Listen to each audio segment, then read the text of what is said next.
Quem aqui conhece um pouco de meditação? Pratica meditação? Quem aqui tem interesse nisso? Ah, que bom, tá. Só para saber se alguém aqui não imaginava que houvesse, né? Que a gente vai ter uma prática de meditação. Então, só para entender um pouquinho, né? Por que a gente pode disso ao longo desse curso. Eu vou contar um pouquinho da história desse curso.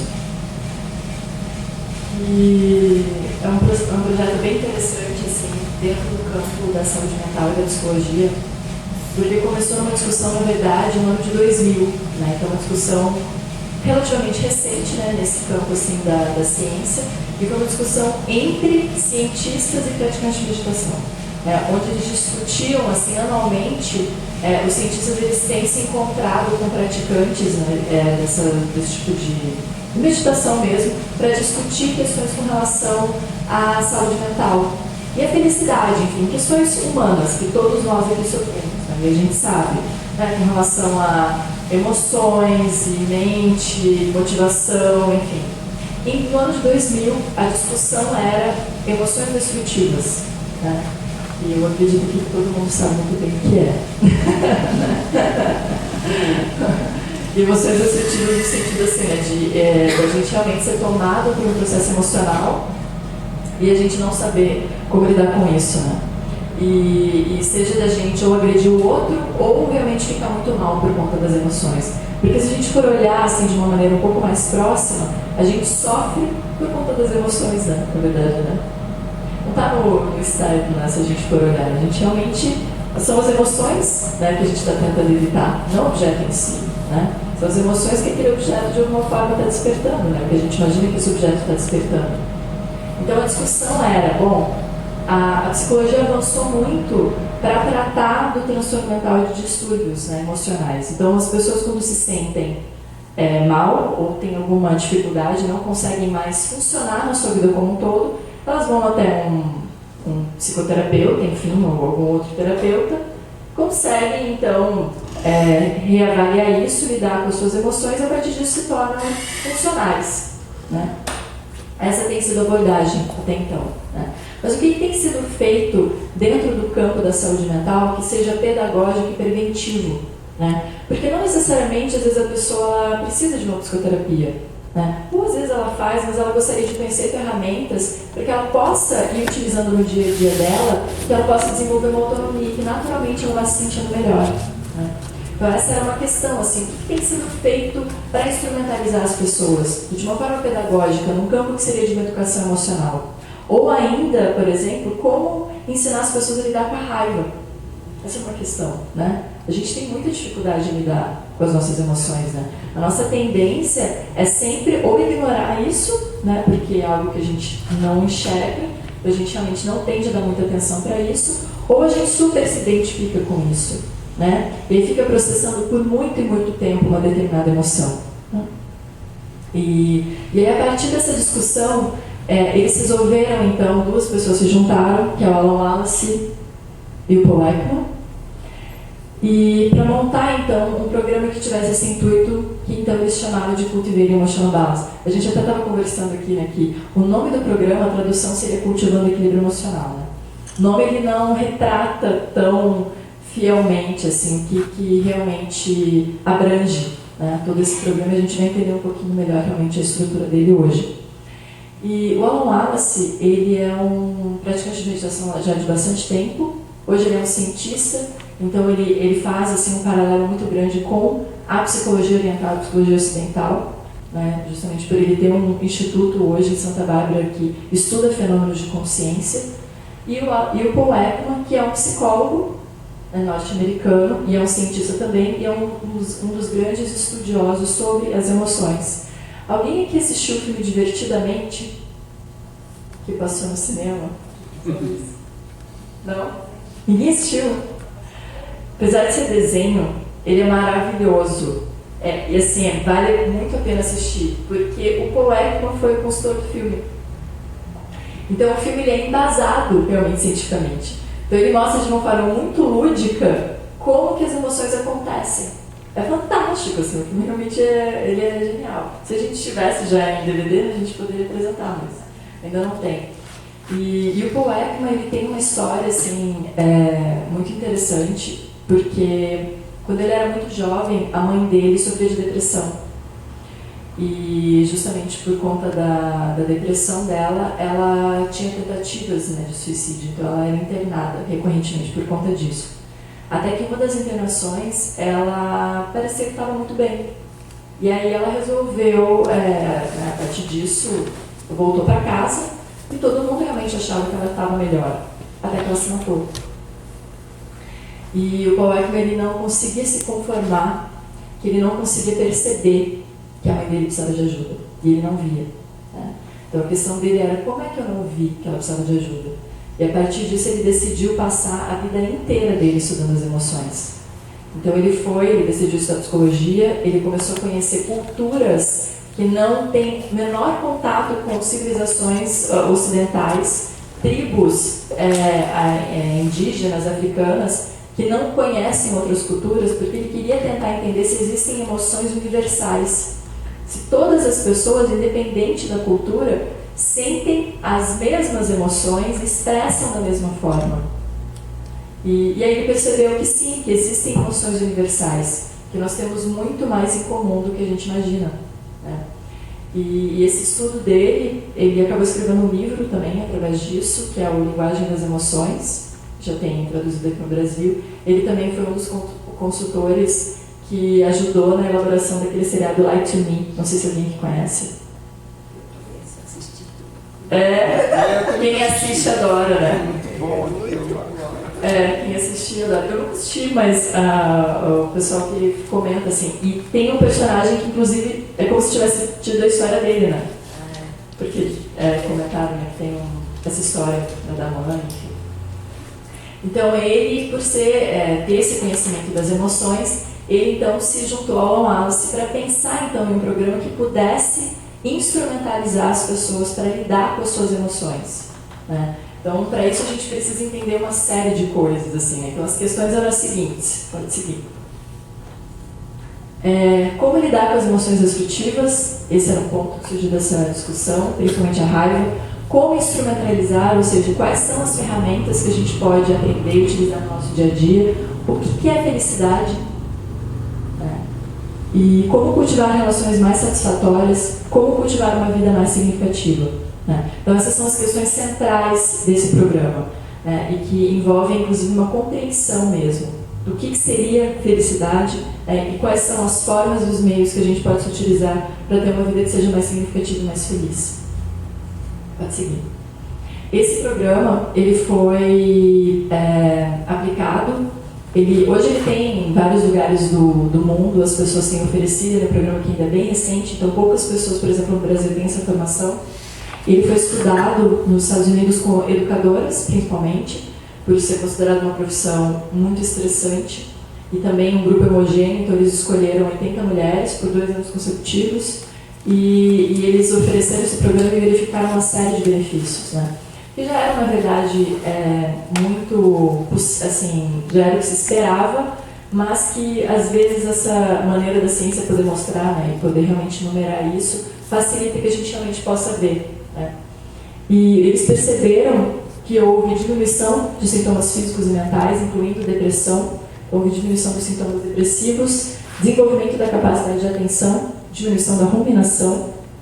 A gente vai ver por que isso interfere no equilíbrio emocional, aumento na habilidade de empatia, aumento de comportamentos pró-sociais, ou seja, as pessoas tendem a se tornar mais preocupadas e tendem a cultivar ações que sejam para benefício de outras pessoas. Maior habilidade de regulação emocional e melhoria nos relacionamentos. Porque os maridos dos educadores foram entrevistados. Então eles relataram que houve uma melhora, né, da relação. Ou seja, o problema não eram os maridos. Né? Então a estrutura desse curso ela seria a seguinte: que o equilíbrio emocional ele depende de 4 fatores, né? De 3 fatores, na verdade. Pode seguir mais um. Isso. O equilíbrio emocional ele seria, na verdade, consequência de 3 outros equilíbrios, que seria o equilíbrio conativo, o equilíbrio da atenção e o equilíbrio cognitivo. A gente vai entender agora o que seriam cada um desses equilíbrios. Pode seguir. A gente vai começar então com o equilíbrio conativo. O equilíbrio conativo ele está relacionado com o equilíbrio da nossa motivação, ou seja, qual é o sentido, qual é o propósito da nossa vida, qual é a nossa intenção, por exemplo, quando a gente age tomado por determinada emoção. Esse seria o equilíbrio conativo, né?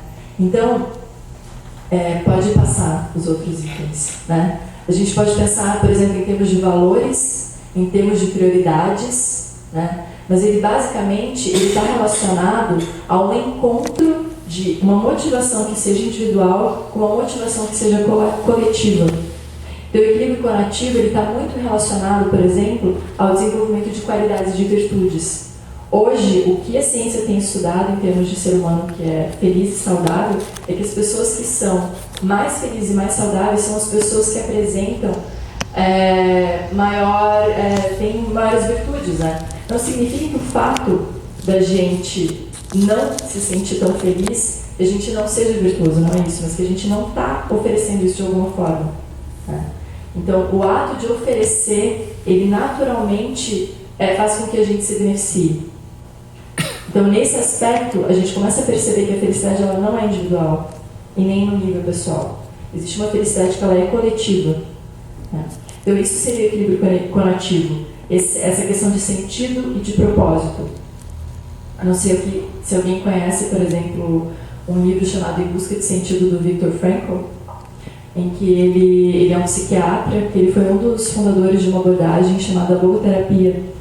E ele, por ser judeu, ele acabou ficando preso nos campos de concentração, né, no Holocausto. E ele, por ser psiquiatra, ele ficou observando aquela situação e aquelas pessoas. E ele percebeu que as pessoas que sobreviviam mais tempo e tinham mais força para lidar com aquela situação eram pessoas que tinham um sentido de vida que iam além de si próprias. Seja com relação a pessoas que estavam fora daquele lugar, então pessoas que estavam esperando por elas e que elas tinham que cuidar de alguma forma, sejam também através de cuidado das pessoas que estavam ali. Então as pessoas que acabavam cuidando mais daquelas que estavam ali tinham mais força para superar aquela dificuldade de sobreviver por mais tempo. Pode passar. Então esse seria o ponto, né? O equilíbrio conativo é até onde a gente realmente está indo ao encontro dessa felicidade que é genuína. Então a gente vai realmente entender que existem tipos de felicidade. A gente vai entender um pouco melhor na parte em que a gente fala do equilíbrio emocional.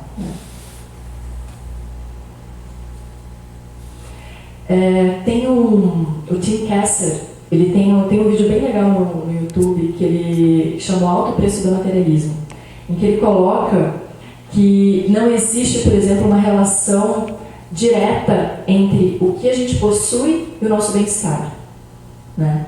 O dinheiro, na verdade, segundo algumas pesquisas, ele mostra que ele aumenta o nosso bem-estar até um certo ponto. Depois de um determinado ponto, por exemplo, que a gente tem condição de sobreviver, ele não afeta o nosso nível de bem-estar emocional. Ele simplesmente não afeta. Então, inclusive, existe uma distinção que se fala entre felicidade hedonista e felicidade genuína. Então, a felicidade hedonista, ela está relacionada ao que a gente consome e obtém do externo. Então, seja, por exemplo, com relação a coisas, com relação a pessoas, aquilo que a gente espera das pessoas, né? E as pessoas que tendem a viver sob uma lógica hedonista de felicidade, elas tendem a sofrer mais de estresse, de depressão, né? Ou seja, né, é uma felicidade muito mais flutuante, que oscila, porque naturalmente são mais vulneráveis com relação aos aspectos externos. Porque se eu perco uma coisa, a coisa estraga, e se a pessoa, enfim, vai embora, de alguma forma, eu vou ficar muito mais fragilizada, né? Então, essas pessoas reportam menos bem-estar do que as pessoas que se preocupam menos com isso, né? Então, como contrapartida, as pessoas que têm uma vida sob uma ótica que seja de uma felicidade genuína, elas tendem a apresentar, inclusive, melhor condição de saúde física e mental. Isso. Essa pode deixar. Então a gente vê que aqui, quando os valores materialistas eles são mais elevados do que os valores pró-sociais, as pessoas se sentem menos felizes. Pode passar. E quando isso inverte, as pessoas se sentem mais felizes. O que é muito interessante da gente notar é porque a gente tem uma idealização com relação à felicidade, né? E o Facebook ele é um ótimo para isso, assim, né? Quando a gente imagina assim, que a felicidade está muito mais relacionada a uma euforia e a muitos momentos felizes com pessoas que a gente ama, né? Do que alguma outra coisa nesse sentido, né? Então a gente vai ver que não é necessariamente isso, né? A felicidade genuína ela não está relacionada a não sentir emoções desprazerosas, como por exemplo raiva, tristeza, medo. Ela não está relacionada a isso, né? Ela está muito mais relacionada a um sentido e a um propósito, muito mais com relação a um destemor e a um relaxamento do que de fato uma euforia. Pode passar. E eu indico também esse documentário para quem quiser entender um pouco melhor essa abordagem. Esse documentário ele é recente, acho que foi lançado em 2013. E aí para o Brasil acho que ele não sei se ele já tem assim em locador, eu acredito que não. Ele chama Happy, mas ele tem no Netflix. Acho que ele já passou inclusive na TV, alguém já comentou no ano passado. Deve ter colocado a Jane. Chama Happy. E fala justamente de quais são os fatores que contribuem com a felicidade, o que é felicidade, e compara inclusive com culturas. É bem interessante, vale a pena assistir. É porque ele é longo, né? 1h30, assim, então se a gente passasse aqui seria só isso, né?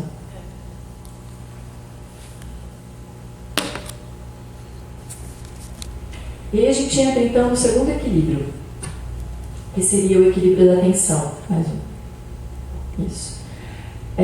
O equilíbrio da atenção, se a gente for olhar essas frases, né? E a gente realmente pode sentir que isso é uma verdade, né? O melhor presente que podemos dar ao outro é a nossa atenção. A gente realmente pode perceber assim, o quanto a gente se sente realmente acolhida assim, e também feliz assim, conectada com o outro quando o outro está completamente presente, né? A gente consegue sentir isso, né? Mas, por outro lado, tem sido cada vez mais difícil que a gente possa dispor dessa atenção com relação às pessoas, né? A tendência é que a gente realmente fique flutuando, né, com relação a vários objetos, assim, né? Sejam internos, sejam externos, né? E, por outro lado, também, aproveitando essa frase do William James, que foi um dos psicólogos que estudou muito o fenômeno da atenção, e nessa frase que ele fala que ao que a gente presta atenção se torna realidade, tem a ver com a nossa capacidade de direcionamento e de foco. Nós geralmente achamos que aquilo que a gente presta atenção é realidade e que a gente não exerce nenhum domínio sobre a nossa atenção.